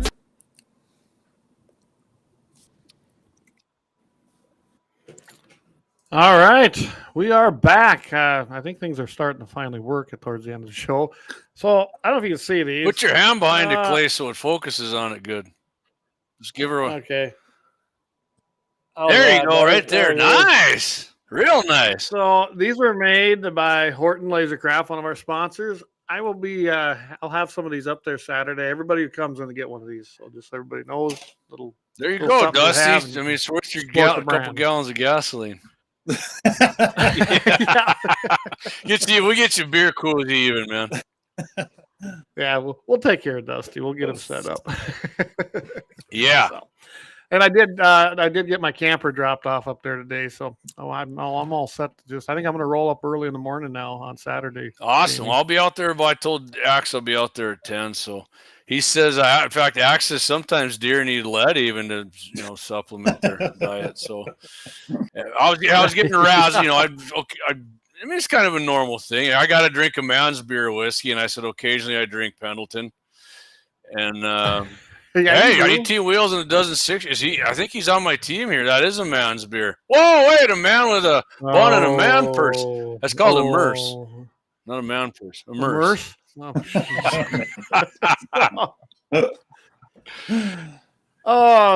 I got a question, Dusty. Is there anything else you want to add to this before we end the show this evening here in a little bit? I know we all know, hit the legislative website, get on there. It's really easy. Like I said, I put that in there so that everybody can hop on, go to this link right here. Yeah, it's really easy. That's your committee. That's your House Energy and Natural Resources Committee. That's the link. But for those on the podcast, you're going to go ndlegis.gov assembly /69 2025. But if you just get the .gov, you'll be able to find it, hit on the new legislative and search it out. It's really not too hard to do. Or go over to Guns in the 701 and hit it from the website there. And of course, Dustin has it, I believe, on your right Facebook here, Clayton. page, Here, let me see if I can get this thing there right here. That's chronic waste trying to get it. There we go. Disease. I like it. There you go. Go find that page, like it, share it, invite your friends, and they've got everything on there. I joined that, I don't know how long ago. And of course I had like 6 profiles going because I was getting always banned and in Facebook jail. So, but I think all of them like it, Dusty. Like we talked about earlier, you get banned, and censored because you're speaking truth. And I guess in closing, I just can't thank my wife's been running that page for 3 years. And there's a core group of 15 to 20 people that have put their heart and soul in this the last 15 to, like I said, there's 15 to 20 in the last 3 years. And just, I want to give kudos to them. So, I mean, it's what we've done and accomplished in 3 years is nothing short of amazing, no matter what happens through legislation here. So yep, you guys did great work. Keep this bill simple and just trying to help the people out of North Dakota. There's nothing for personal gain in here for anybody. All of us take off work. We're not getting paid to be there like the Game and Fish and the legislators, that are supposed to be, that are getting paid to be there to be our voice. So just kudos to everybody. And just remember, everybody, even in the restricted units, can put feed down anytime, anywhere, any amount. Just This bill gives you the right back to hunt over it if you so choose. If you think if it's not fair, don't believe in the ethics, then don't. But that's all this bill is about. SB 2137.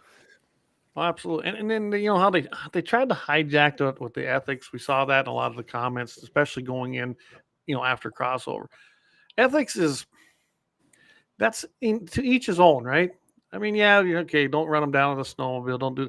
But as far as hunting over a bait pile or hunting out of a blind, some people might think hunting with a crossbow. There's a lot of them. Some people might think hunting with a recurve is way more ethical than a compound. Or how about the old longbow? It's just like some people think that I should only have maybe one piece of ammunition chambered versus having a 10-round mag or a 20-round mag. None of that, that's each individual preference. None of that's to me, legislated. It all does the same thing. And if you do it right and you do it legally, then that's all that should matter. That's what I think. Bingo. And that's your spot on, Clayton. But the opposition has nothing else because we wrote this bill so perfectly. They have nothing. It's either ethics or trust the experts. While, again, the experts already have the authority for an outbreak with the Board of Animal Health. And ethics have nothing to do with it. And our Game and Fish doesn't even follow their own proclamation. We saw that a couple of years ago. They didn't. There's several units should have been restricted 2 years ago. And they still didn't. They don't even follow their own proclamations. So how are we supposed to trust these unaccountable individuals? Well, I'm going to put this up here because I think people need to see just how simple this is. There it is, everybody. This is literally a half-page bill. It's Senate Bill 2137. Senators Boehm, Thomas, and Patton. Representatives Koppelman, Novick, and Tivitt. They all got on board with this. I'm going to read it. It's 11 lines. A bill for an act to create and enact a new section to the chapter 20.1-05 of the North Dakota Century Code relating to the use of supplemental feed for hunting and to provide an expiration date. Be it enacted by the Legislative Assembly of North Dakota. Section 1, a new section to the chapter 20.1-05 of the North Dakota Century Code is created and enacted as follows. Hunting big game animals using supplemental feed not prohibited or restricted. The department may not adopt a rule or implement a policy prohibiting or restricting the use of supplemental feed on private property for hunting a big game animal.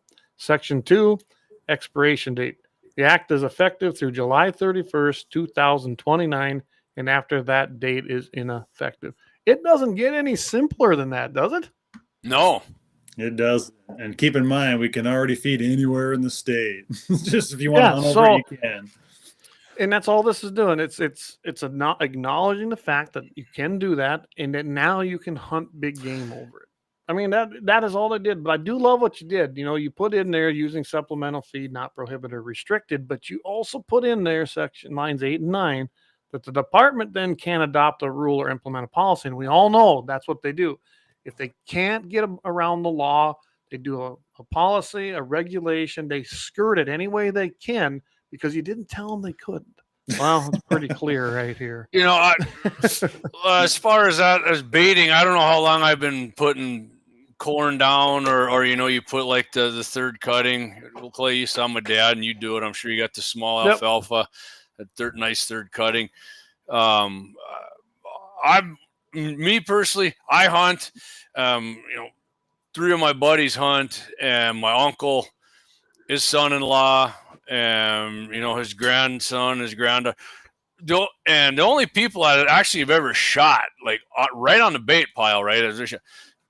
One of my buddy's daughters shot 2 of her deer over it, and I mean, trust me, they were does, right? Nothing.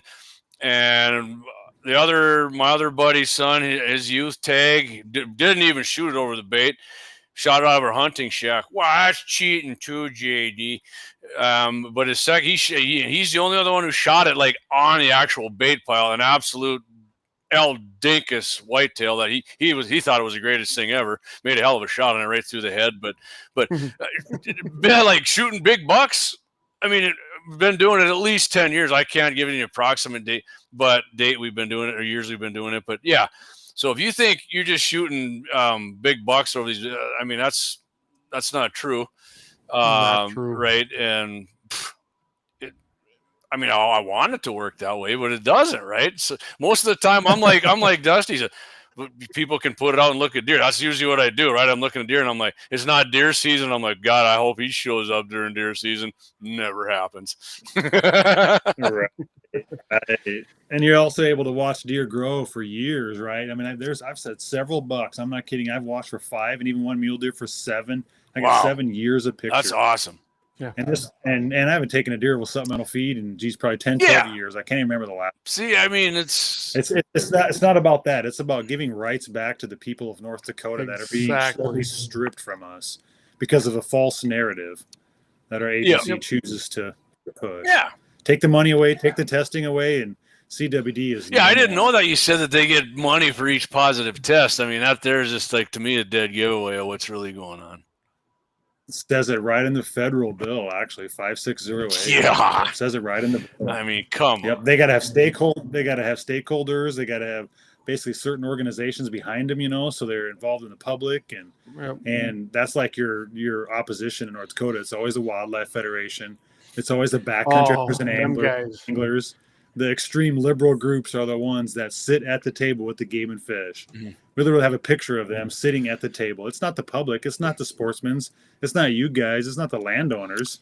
It's the organizations that don't allow their members to vote. Yep. And we even got Farm Bureau and Stockman support. We're talking 35,000 members right there, family members, and they actually get to vote. Oh, I know Daryl. He shot many a 190s over his corn pile up there. Well, yeah, I'm a chairman of our county, our Grant and Sioux County Farm Bureau. I've been involved for several years now too. And you're right. That is a grassroots up from the grassroots up. That's how things are dictated legislatively. This was a big issue for us at the state meeting. I mean, I actually helped push it through that it'd be one of our 10 top priorities, this feeding bill. And it ended up that it's going to happen. We didn't know what the bill would be, but that was one of our top priorities to support it. And I'm sure Pete was in there, and I know Daryl was, but did you talk with Pete at all? He's our sure do. Yep, sure do. Pete Hannamy, you bet. He's super. Him and I, we differ on some things, but we do come together on quite a few. Maybe it should be called a nutrition supplement bill. See, that sounds a lot better. Exactly. Right? Nutritional supplement. I like that. So here's, just so everybody knows, right here is their Facebook page. It's pretty easy to find. All you do is, that's a nice logo. I like that way the people you guys got there with that orange too. I like that. Oh yeah, that's great. That's the Orange Army right there. The orange shirts. Yeah, I love it. Yeah, perfect. I'm gonna have to get me one of them. Yeah, absolutely. Do you guys sell them? Damn, that's a cool video. Sweet. Dusty's got some good eye lasers there, man. Well, clearly wasted dollars. Gotta love it. Dusty, you and I will have to get together because I got to get one of them because I know that I can tweak some people, and that's always fun too. You bet, absolutely. We'll make that happen. You got to show up for the Iron Sight Steel Challenge here Saturday, and then we'll get your logo there in the video, man. I'm back in town. It's possible. We might throw it in there anyways. What the hell, right, Clay? I think we should throw it in there anyway because this is a good thing to do. I can tell you right now, Guns in the 701 supports this bill. Oh 100%. Yeah. We'd love to see it free of amendments, but we 100% we support this a clean bill. I mean, the only amendment I'd like to put in there is a second amendment. So, and Section 3, we do still recognize the U.S. and the state constitution in their in recognizing the Second Amendment. There you go. We are losing hunting recruitment just across the nation, not so much North Dakota, but across the nation. Yeah. I think it's down like 12%. So that's an issue too, and CWD is just part of it, right? I mean, you just go to the food stores and you get rid of hunters and you have no more guns, and it's just. Well, think about it, guys. If you have an area like 3F2 where they let so many tags out that you can't even get on land, I mean, you can't allow that many people on your land, especially with the amount of population that the deer have seen decrease. So that would be frustrating, wouldn't it? I mean, people just give up. I know people. Honestly, you should do right. You should do like I used to do when I'd go hunting. I always went and found my area that I wanted to apply for out of state or out of my area, talk to the landowners and get access before I even apply. But a lot of people don't do that. So yeah, I can see where that would get frustrating. The thing about like Dusty's saying, you lose hunters, and I know some people, like a lot of people just say, "Wow, they're hunters, they're fuds, all they care about." I'll tell you what, Dusty, most people I know who are big freaking gun guys now, they started out hunting when they were 14, 15 or younger than that, right? And it just kind of progressed into them being big gun owners. So I mean, the less hunters we get and people in hunting, I mean, that's only going to affect people on our team down the road, in my opinion. Right, the people who like freedom, you end up liking hunting. Most of these people end up being, Clay's got the flag in the background. Don't tread on me. You guys got "We the People" on your logo, and they end up being, when I started hunting, what I had a single shot 20 gauge and rifle. I have bolt action, and now I got freaking more ARs than most people Absolutely. I know. So, but I mean. If you lose hunters, down the road, you're losing people on our team, man. It's a bad deal for us. Oh, absolutely. So I'm going to put this up there because I think Dusty can explain it. He goes, "Why does it have to expire in 2029?" Nature is just. So that is the amendment. They put that on in the Senate committee. It has to expire in 2029, and that's an amendment I guess we kind of compromised with. Because give it 4 years, because there's still a little concerns in there that there could be an issue down the road. And which Game and Fish still already have the authority, but if that's what they had to do to get it through the Senate, then that's what we had to do. So, right, to make the Senate. And that's how, I've done that. I've been involved in that long enough, lobbying and doing legislative issues on Second Amendment. Sometimes you do have to do that, even though it sucks. You got to revisit it, but at least you can come back and visit it. And by that time, you'll have enough data to prove that you were right. So it shouldn't be a problem extending that and putting it in permanent. I seen that in there too. I know you and I visited with it, before we went on air, and I think it works to your advantage though. Hey, listen, look, everybody, tell this to the House committee. We have an expiration date. So if this don't work, then we regroup and we see what happens. I mean, I don't think it's going to be detrimental to you because if it works, it works for you. And if it don't work, then you do something else. But we all know it's going to work. So it just gives you guys more ammo to say, now, look, listen, here's what happened. Nothing got out of hand. No more deer died than what was already happening naturally. So it had no effect. Let's make this permanent. I think it'll help you guys make more of a call to make it permanent. Absolutely. Oh, my favorite sunset ban worked out in our favor from 94 to 2004. So. Yes, it did. The assault weapons ban, 10-year sunset clause, and we all knew that was the only thing to protect us. That bill was going to pass. Remind me who got that put in there, anyways. Clear that sunset provision. That would have been they compromise all the time. Yeah, no. So Gene says, we going on what I said, he said, my dad took me hunting from 5 years old, and now I have a gun for every occasion, long range, short range, brush, et cetera, et cetera. He's even got that 45-70 for the Iron Sight Seal Challenge here on Saturday. I like the one I used for my Happy Ending Chronicle. Which one was that? All of them. Yeah. Well, I was on Toddler and I filled in for you. We think we did the happy ending was the guy with the muzzle loader. Yes, that was great. Yeah, I did catch that. That's what I said. If you get one guy with the musket ball and the rest of them gets to the big cloud, man, they're just disoriented and took off running. It was great. Yeah, I appreciate you filling in because we we had a were good cutting time. up that It was fun. CW. We're cutting up that CWD and tainted beef. So I think we're all gonna live. Yeah. Yeah, no, that was we had a good time. Dan was in there. It's every Friday, man. It's a good time there. Yeah, no, yeah. So I guess speaking of that, we're gonna be April 2nd, right? I believe Yep, it's the Wednesday, that, April 2nd. So next week. Yeah, believe week already. from Yeah. yesterday. We will be in studio at KFYR 5:50 a.m. We're going to be on Dakota mornings, the full 2 hours with Michael Bell. So keep that in mind. I imagine we need to talk a little bit about this bill on there. Oh, for sure. I know I'm gonna. For sure. And I don't know what you got, Clay, but there's a whole kind. I got more of a hunting tint on some stuff I want to bring in there. And next week I was thinking do something a little fun, like your 5 most detested hunting phrases and your 5, like stick a pig and or something like. I got a whole list of stuff.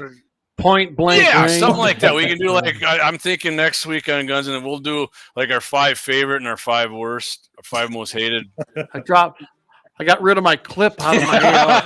Yeah, the clip might make an appearance there, but. I mean, I got a real one here. I got one of the. There you go. Yeah, that's an actual clip. This is a clip. So Dusty, I got to ask you what is your favorite hunting rifle? What do you use hunting? You got multiple ones, or you got one you got your trust in that you use every year, or what do you do? Bow and arrow is my favorite by a long shot. Is it? But yeah. Okay, what kind of bow you got? I got a Hoyt G3 Element. So I've had it for years. I'm not a real big bow guy and not a really big gun guy. Me and my wife and boys have a few guns, but I shoot my first gun I had when I was 14 or 15 years old was a 30-06 light Winchester lightweight, and I still shoot the same rifle. Perfect. See, it's the guy who shoots the one gun. I mean, the older I get, the more I'm digging into that. The guy who shoots his one gun the most is probably it's. You're comfortable with that, you shoot it real good. Yeah. What's the IBO on that 6.5 Creedmoor? Hey, Dougie. No, there's no man bun. You can't grow man bun on this hair, man. That'd be the ugliest gray man bun of all time. See, what's going to happen with Doug and the Creedmoor, he's going to shoot mine, and then next thing you know, he's going to be like this huge. Because I always gave Scotty and Jesse crap about having 6.5s, and then I shot him, and I was like, God, my dad bought that one. I was like, God dang it, they were right about it. I don't know. I got a 6.5. It's fun to shoot too, but I don't know. My favorite, what my favorite is? My deer rifle. It's a 270. Yep. It's gonna always be my 270, the first one I bought. And my Swift, that's my Predator gun, and I love that gun. I know where it shoots most of the time. Yep. Awesome. My wife has a 25-06, a Tika 25-06. Actually, that's a sweet shooting gun. Sweet. Nice round. 25-06. I got it.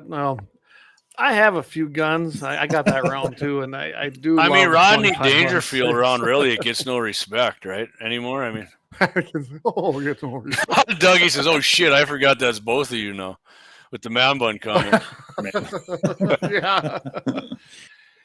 I mean, I got a 6.5 too, but I don't shoot it that much. That's in a precision. I do like that gun. It's a nice gun, yeah. But yeah. That's the one I got my eliminator on. You just hit the little button and cheat, right? That's not ethical. Yeah. Oh, it's not 6.5's not ethical. It's too accurate. Yeah, it's too accurate. Yeah. Levi says, "What did I tell you about the 6.5 Creedmoor?" Man, I'm escaping me, Levi. Throw it up there, man. I apologize. I'm having a, get into your 50s, you start losing your memory. And then we might be having some surprises we're going to be probably testing a couple new rifles by one of our sponsors. If we got to talk to him, but that's what it sounds like, right? Well, it's going to be down the road here. Yeah. It'll 22 be a while, arcs, but 22. Yeah. That's a sissy cartridge. We'll see. I might end up. We shall see. Now that I came on here with you guys, Jeb's probably watching. I'm probably not going to get a deer tag this year, so I was going to shoot my muley with it. Well, I'll get my gratis. Like Clay's gear. I got the bow, but I got a crossbow tag. What do you mean my crossbow permit was Neeks? What? Levi says a 6.5 is a nickel back of guns. Yeah, he's right. You know, a lot of people say they hate it, but when they're in their car, they're jamming out to Nickelback. They love it, really. Remember, I did that, Clay. I did that one. The number one produced hunting rifle, which they considered bolt action or their hunting camo stocks. It was a 6.5 Creed one. Yes, 6.5 Creed. It was at that time, wasn't it? It still is. I promise you, it is. It's a popular round. That one gained traction. It did well, and it's still out there. Real men shoot guns that move in the wind, right, Gene? Oh, Dougie's picking some White Claws up. Hey, Brandon Herrera's. Oh, no. I'm pretty sure those are White Claws, ain't they? I'm ready. I'm to drink some. See, now Dusty's like, can I get the hell out of here? These guys are going down section lines on me here. What the hell are they talking about? That's good. Get the tires out. Yeah. If you can make it, Dusty, I sent you the address, man. We're starting at 11 on Saturday. Like I said, I know the weather's going to suck, but appreciate the invite, you guys. You bet. I'm glad you came on. I'm glad I jumped on with you. Good to meet you. Hopefully, I'll meet you in person sometime. Yeah, absolutely. If you can't, Dusty, we'll always keep you in mind. We'll make sure we do a little bit of that. We'll do some more. We've been doing about every 3 months. Okay. Yeah. Awesome. Yeah. Yep. Please keep me posted. We'll make sure to get you guys some shirts too, some We the People shirts. Oh, absolutely. So refresh us again. What were they talking about for next week for legislatively? They're going to discuss the amendments again in committee either Thursday or Friday. And I'll let you guys know as soon as we hear something, but all that's kind of been kept under wraps too. So okay, they just pop it up whenever they can, but we're going to be there no matter what. So okay, yeah, because you can go in, you just don't get to talk, you just get to observe, right? Yep. And then if anybody missed it, Dusty, when they go on and they get the emails from everybody, what do you want them to tell the committee members? Just say, please, yes vote, do pass out of committee, and then yes vote on the floor as written. Support SB 2137. No amendments. 0 amendments. All right. Awesome. Yep. Awesome. Appreciate you guys a bunch. All right. You bet. Oh, hey, we appreciate you coming on. We're going to have you on more. Great. I don't think this is going to be done. Even if it passes, it's not going to be done. You and I both know that, especially with the expiration. Exactly. So we'll definitely have you join us. We like to have guests that'll come on once in a while and updates. And, you seem like a solid guy, so we'd love to have you on. Awesome. Yeah, thanks so much. much. Get shooting a little more, though. Yeah, you know what? Here's what happens. The more you hang out with me and Jamie, it just for some reason you happen to buy more guns. Okay, right. Why not? But ammo's getting cheaper, man. Stack it deep now. You never know, right? A lot of people are all comfortable because DJT's in there, but we'll see. That's what I'm saying. Yeah. All right, so everybody, again, next Wednesday we'll be on April 2nd, KFYR, 5:50 a.m. at what is it, 9 o'clock? 9 to 11 Central. 9 to 11 Central Time with Dakota Mornings. This Friday, tomorrow, I'll be on with Todd bright and early, 7:15 Mountain, 8:15 in the Central Time Zone on KFYR 550. And of course, we do that every single Friday. Everybody, unless you guys got something else you want to add. Hey, and after we're on with Dakota Mornings Wednesday, Clay, that Thursday we'll be back on here. Guns in the 701. Clay and I'll be on 8 p.m. Central and 7 Mountain. And of course, hey, we're going live on X and Rumble Saturday. Right. I don't know what time. What time are you thinking there, Clayton? I don't know. I think we'll do it after the shoot. How about that? Okay. So I'm going to guess. Let's just say 1:30. Check it out. I mean, you can always watch the replay because, I can't say what's happening, but somebody's going to get something. We're going to use the piece of cardboard with printed names on it to give away free. Okay. There we go. That way we don't get nixed on the comment. Yeah, exactly. Because I just watched Brendan Herrera today, and he said they're still – we know they're still pulling shit on us on Facebook. Like you got your Facebook page there. We were talking a little earlier. Clay and I had our old Facebook page, 2,500 something. They zapped us. They claimed we were gun dealers. We tried to appeal. They didn't want to hear it. They shut us down. So now we started over, and we're I don't know. We're coming back slowly, but X is our big hammer now. So whatever. It is. Well, hop on Facebook, find Chronic Wasting Disease, And then while you're there, you might as well. And I think if you look through our likes and our following, it's on our Guns in the 701 page. Like them both, share them, find your friends, invite them. Let's build them pages. Right on. So with that, I guess, again, thanks, Dusty. And hopefully maybe we'll see you Saturday. Hey, thanks for you guys for the invite and support. And I want to thank all the listeners and people watching too. Can't thank everybody enough. We appreciate it. Yes. All right. With that, everybody, keep your powder dry. We will see everybody here tomorrow morning and again next week. Thanks for listening. We'll catch you guys in the next show.